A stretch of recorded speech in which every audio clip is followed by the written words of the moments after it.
ومن احیاها، اور جس نے بچا لیا کسی جان کو. یہاں پہ مسلمان کی بات نہیں ہو رہی، جان کی، کسی بھی انسان کی جان. فَكَأَنَّمَا أَحْيَا النَّاسَ جَمِيعًا، تو گویا اس نے پوری کی پوری انسانیت کو بچا لیا. ظاہر ہے جناب پوری انسانیت ہی بچ گئی نا ایک انسان کو بچانے سے، اس کی پوری نسل بچ گئی. دوسرا ایک ٹرینڈ آپ نے سیٹ کیا کہ انسان کی جان کی قدر ہے.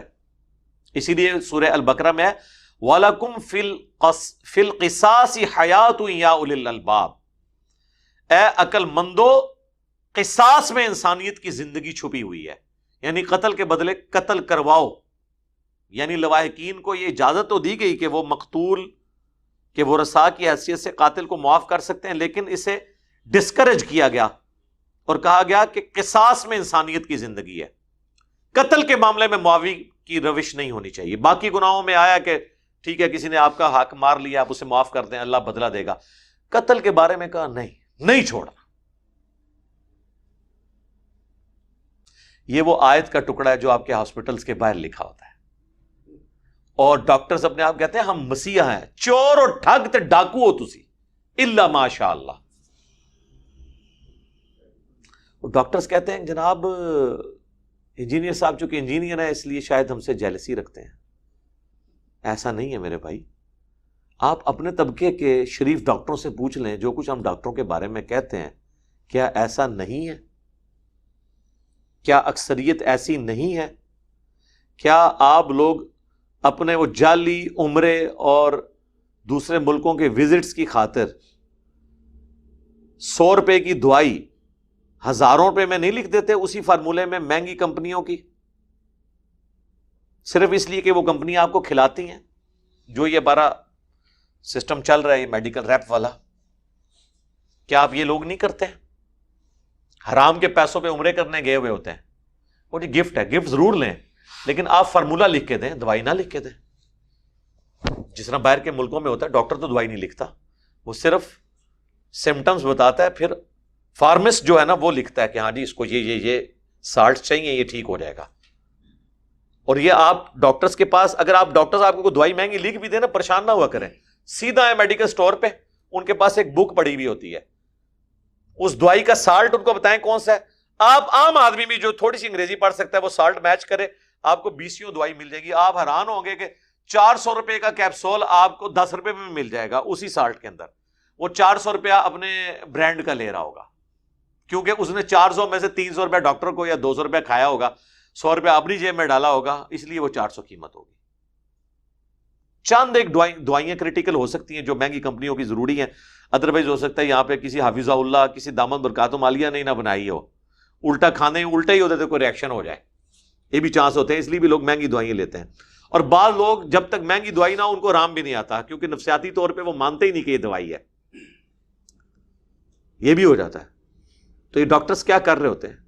مشورہ فیس 1000 روپیہ، 5000 روپیہ، 10,000 روپیہ مشورے کا.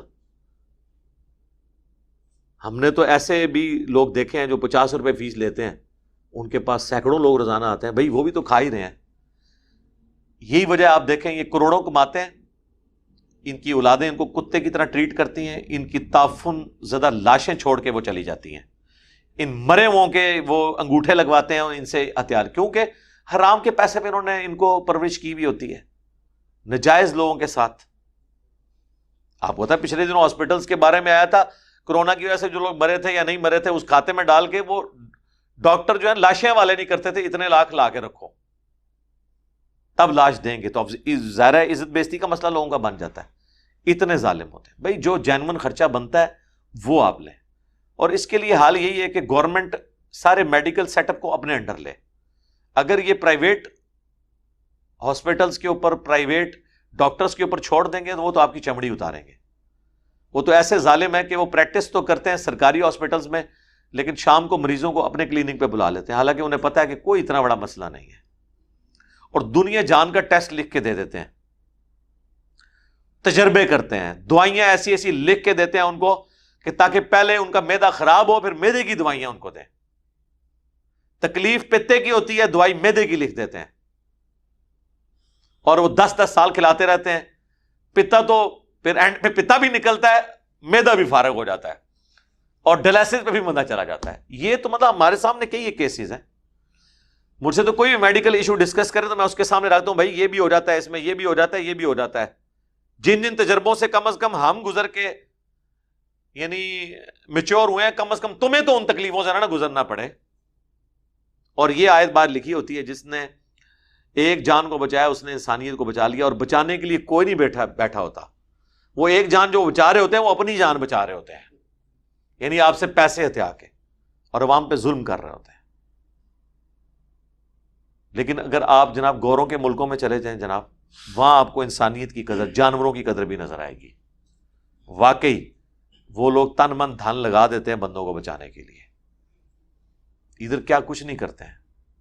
آئے دن تو یہ تولیے پیڑ میں بھول جاتے ہیں، کینچیاں تک بھول جاتے ہیں. یعنی 2 یا 3 کینچیاں لے کے گئے ہیں، وہ بھی ریٹریو کرنا بھول جاتے ہیں. ان میں سے بھی ایک پیٹ میں سے نکلتی ہے. آپریشن خراب ہو جاتے ہیں. مجھے میرے آفس کے کلیگ بتانے لگے، ان کی جو وائف ہیں وہ گائنی کی ڈاکٹر، خوف خدا رکھنے والے ہیں. وہ کہنے لگے کہ مجھے وائف نے بتایا کہ کئی دفعہ لیڈی ڈاکٹرز نے کبھی کسی فنکشن میں جانا ہوتا ہے اور کوئی ڈلیوری کا کیس آتا ہے، وہ نارمل ہوتا ہے لیکن وہ اس پہ ظاہر آپ کو محنت کرنی پڑتی ہے. وہ ظاہر ہے پینز آتی ہیں، پھر 7-8 گھنٹے بھی بعض اوقات لگ جاتے ہیں. اب انہوں نے تو میم صاحبہ نے شام کو تیار ہو کے جانا ہے ایک بے پردہ فنکشن کے اندر. تو وہ پھر نرسوں کہتی ہیں 2 اسے انستھیزیا بے ہوش کرو، اسے میں ٹک لگا دیتی ہوں، اور وہ آپریشن کر دیتی ہیں صرف اپنا ٹائم بچانے کے لیے. آپریشن بنتا نہیں ہوتا، لیکن اسے پتہ نہیں جس کو ٹک لگا کے تم گئے ہو اس کی آندہ کی کئی مہینوں کی زندگی کیسے گزرنی ہے، اس پورے گھر پہ کیا گزرے گی. جب آپ نے پیٹ کے 2 ٹکڑے کیے ہوئے ہیں، اس پہ آپ بے شک یہ لگا بھی دیں ٹانکے، اس کے بعد کیا ہوتا ہے. وہ عورت بیچاری گھر کے کام کس طرح مینج کرے گی، اس کے اگر چھوٹے چھوٹے بچے ہیں اس کو کیسے مینج کرے گی، کپڑے دھونا، کھانے پکانے کے معاملات، اور پھر ہر وقت یہ بھی دھڑکا لگا رہے کہ ان زخموں کے اندر پیپ نہ پڑ جائے، اور اکثر اوقات پیپ پڑ جاتی ہے، پھر اس کی صفائی کرانا. کئی بار پھر وہ صفائی کرنے میں زخم اتنا خراب ہوتا ہے کہ اس عورت کی ڈیتھ بھی ہو جاتی ہے. لیکن وہ اس میم صاحبہ نے اپنے ایک فنکشن کی خاطر اس عورت کو اس تکلیف سے، پورے خاندان کو اس اذیت سے گزارا. تو قاتل ہے وہ جان نہیں بچا رہی، وہ قاتل ہے اس پورے خاندان کی. یہ کر رہی ہوتی ہے. آج آپ چلے جائیں، آپ کو درجنوں لیڈی ڈاکٹرز میں سے ڈھونڈنے سے ایک ملے گی جو آخری درجے تک نارمل ڈیلیوری کروانے کی کوشش کرے، جس نے حلال کی کر کے کھانی ہے. لیکن سر آپ امریکہ میں چلے جائیں، ہمارے تو کئی رشتہ دار وہاں پہ رہتے ہیں، وہ کہتے ہیں کچھ شاذ و نادر سننے میں ملتا ہے سیزیرین، ورنہ نارمل ڈیلیوریز ہوتی ہیں. یار ہماری صحتیں ان سے اچھی ہیں، ہماری امیونٹی پاور ان سے اچھی ہے، ہماری لائف، ہماری عورتیں زیادہ ٹف ہیں گھروں کے کام کرنے کے اعتبار سے. وہ وہاں پہ مینج ہوتا ہے، یہاں پہ نہیں ہوتا، صرف اس لیے کہ وہاں کے ڈاکٹرز ایماندار ہیں، ان کو پتا ہے کہ یار اس کو تکلیف نہیں دینی. ڈاکٹرز کو چھوڑ دیں یار، پولیس والوں کو دیکھا ہے سامنے ان کا چور آ جاتا ہے نا، ایسا چور جو ان پہ گولی بھی جس نے چلائی ہوتی ہے وہ اس پہ گولی نہیں چلاتے، حالانکہ انہیں اجازت ہوتی ہے. آخری درجے تک ڈرتے رہتے ہیں کہ یار اس کو مارنا نہ پڑے، کہیں مار ہی نہ جائے. اس لیے نہیں کہ ان کی کوئی پکڑ ہو جائے گی، پکڑ کب ہونی ہے سیلف ڈیفenس کے اندر. ان کو ہوتا ہے یار انسان ہے. آپ ذرا نیٹ جیو کے اوپر کبھی واقعات یہ دیکھیں، وہ پولیس آفیسرز اپنے واقعات سناتے ہوئے خود رو پڑتے ہیں. بندہ مرا نہیں ہوتا، وہ یہ بتاتے ہوئے رو پڑتے ہیں کہ وہ آ گیا تھا میرے اس کے نیچے، میں مار سکتا تھا اسے لیکن میں نے نہیں مارا. اتنے رقیق القلب. یہاں پہ جناب ایسے ظالم ہیں، روزانہ موتیں ڈاکٹر دیکھتے ہیں، لیکن آپ دیکھ لیں کہ ان کو فرق نہیں پڑتا، پھر آ کے ذبح کرتے ہیں. اپنی سامنے ڈیتھس دیکھ رہے ہوتے ہیں، اور انہی ہاسپٹلز کے اندر وہ نرسوں کے ساتھ، باقی جو کوئی غریب عورتیں آ جائیں ان کے ساتھ اپنے افیئر چلا رہے ہوتے ہیں. انسان موت کو اتنے قریب سے دیکھے تو انسان کو تو حیا جانی چاہیے، اور آتی ہے. میں نے خصوصاً فوج کے اندر تو بہت لوگوں کو دیکھا ہے جو بارڈروں پہ گئے ہیں نا، پکے مسلمان ہو کے واپس آئے ہیں.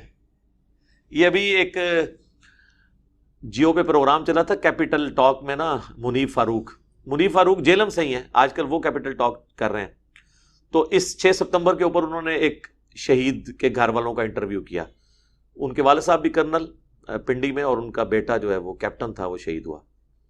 تو اس کی وہ تصویریں دکھا رہے تھے جب وہ کیپٹن بنا ہے، کلین شیو اور بڑا، اور جب وہ شہید ہوا ہے اس کی داڑھی تھی ماشاءاللہ. بارڈر پہ جب بندہ جاتا ہے اور پتہ ہے جب آپ ایک دن پہلے اکٹھے بیٹھ کے 4-5 دوست روٹیاں کھا رہے تھے اور آپس میں مذاق کر رہے تھے، اگلے دن آپ اس کے گوشت کے ٹکڑے اٹھا رہے ہوتے ہیں اپنے ساتھی کے.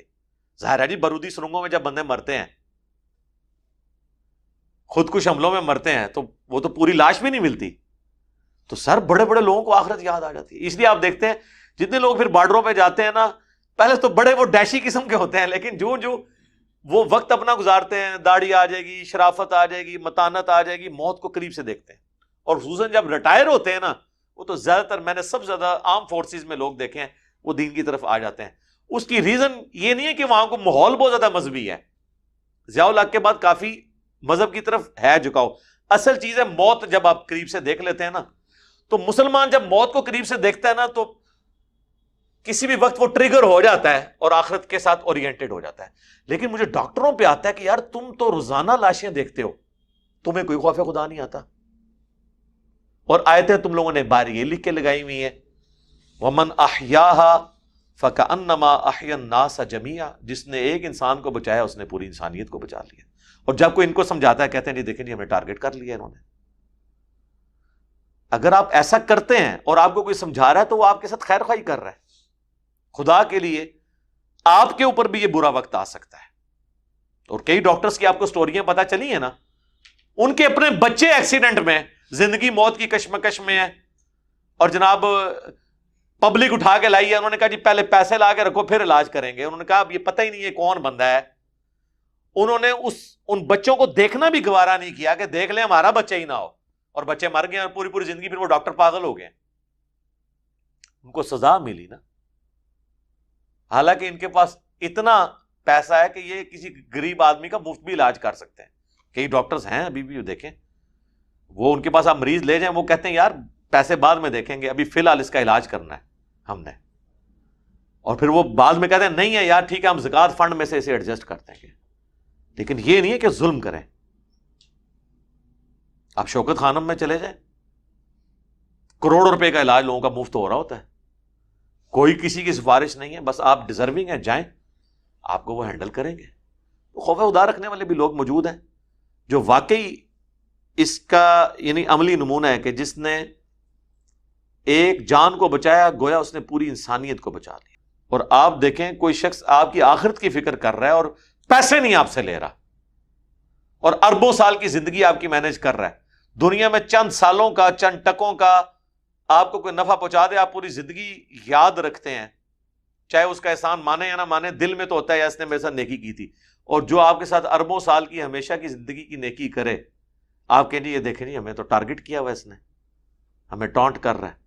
اللہ کا شکر ادا کریں کہ آپ کو کوئی سمجھا رہا ہے آپ کی خاطر، اس میں اس کا اپنا کوئی فائدہ نہیں ہے، آپ کا فائدہ ہے. اس کا تو فائدہ بولنے پہ ہی ہو گیا. جو ڈاکٹر اسرار صاحب فرماتے تھے نا کہ جو کسی کو ہدایت کی طرف بلائے اسے ہدایت ملے یا نہ ملے اس کی اپنی ہدایت ہو گئی.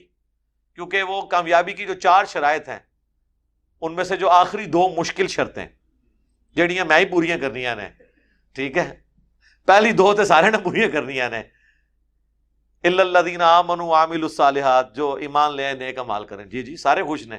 اگے کم ٹورو وتواصوا بالحق، کسی کو غلط ٹریک پہ دیکھو اسے بتاؤ کہ سچ یہ ہے تو غلط ٹریک پہ، اور اس کے بعد پھینٹی کا انتظار کرو. وتواصوا بالصبر، پھر اس پہ کرو صبر. جی پھینٹی تو بات صبر. 4 شرائط ہیں انسانیت کی کامیابی کی. پہلی 2 بہت آسان، دوسری 2 اتنی مشکل کہ بہتر انہوں نے ذکر ہی کرنا چھوڑ دو. لوگ پہلی 2 ہی ذکر کرتے رہتے ہیں، میٹھی باتیں کریں. ٹھیک ہے جی میٹھی نیند سو گئے، میٹھی باتیں کر کے امت ہی پوری سلا دی. اٹھتی نہیں امت، جو مرضی کر لو، الا یہ کہ اللہ تعالیٰ کوئی غیبی معاملہ کر دے.